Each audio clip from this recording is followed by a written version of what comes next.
नमस्कार साथियों, मैं ऋषि गुजर आपका एक बार फिर से स्वागत करता हूं। और आज अपन जानने वाले हैं कृषि पर्यवेक्षक की आपकी जो वैकेंसी है। जैसा कि एग्जाम डेट फिक्स हो रखी है 8 मार्च 2026 को, तो इस वैकेंसी की कंप्लीट इंफॉर्मेशन आज अपन जानने वाले हैं कि इसका सिलेबस, एग्जाम पैटर्न, योग्यता, इसके अलावा इसमें सीईटी लागू होगा या नहीं होगा, आरएससीईटी का इसमें क्या इश्यू है, राजस्थान के बाहर वाले स्टूडेंट इसके लिए एलिजिबल होंगे या नहीं होंगे।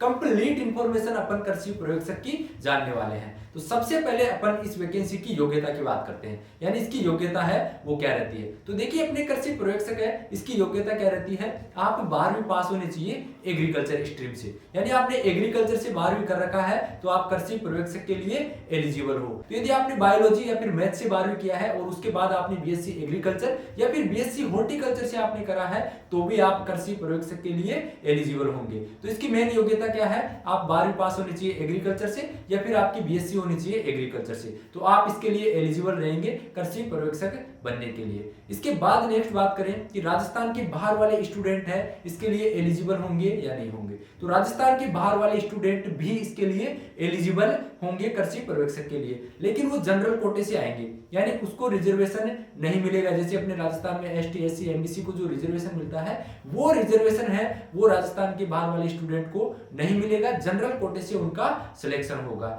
नेक्स्ट अपन बात करते हैं कि अपने कृषि पर्यवेक्षक में सीईटी लागू होगा या नहीं होगा। तो अपने कृषि पर्यवेक्षक में सीईटी लागू नहीं होगा, इसमें सीईटी का कोई भी इश्यू नहीं होगा। आपने सीईटी क्लियर कर रखा है या नहीं कर रखा है, कोई इश्यू नहीं होगा। आप कृषि पर्यवेक्षक का एग्जाम है वो दे पाएंगे, यानी इसको सीईटी से बाहर रखा गया है। नेक्स्ट अपने स्टूडेंट्स को डाउट रहता है कि आरएससीईटी इसमें कंपलसरी है या नहीं है। तो आरएससीईटी का इसमें कोई इश्यू नहीं है, आपने आरएससीईटी कर रखा है या नहीं कर रखा कोई इश्यू नहीं है, आप कृषि पर्यवेक्षक का पेपर है वो दे सकते हो। तो योग्यता आपको समझ में आ गई होगी। नेक्स्ट अपन बात करते हैं कि इस वैकेंसी के एप्लीकेशन फॉर्म कब चालू होंगे। तो जल्द ही इस वैकेंसी का नोटिफिकेशन या विज्ञप्ति है वो जारी होने वाली है। इसकी एग्जाम डेट है पहले फिक्स हो रखी है 8 मार्च 2026 को आपके पेपर होने वाला है। बाकी बहुत जल्द इसकी विज्ञप्ति है वो जारी होगी और तब इसके एप्लीकेशन फॉर्म है वो चालू हो जाएंगे। बाकी नेक्स्ट अपन बात करें कि इस वैकेंसी की जो आयु सीमा है वो कितनी रखी गई है। इस वैकेंसी के लिए मिनिमम एज 18 वर्ष रखी गई है और मैक्सिमम एज है वो 40 वर्ष रखी गई है,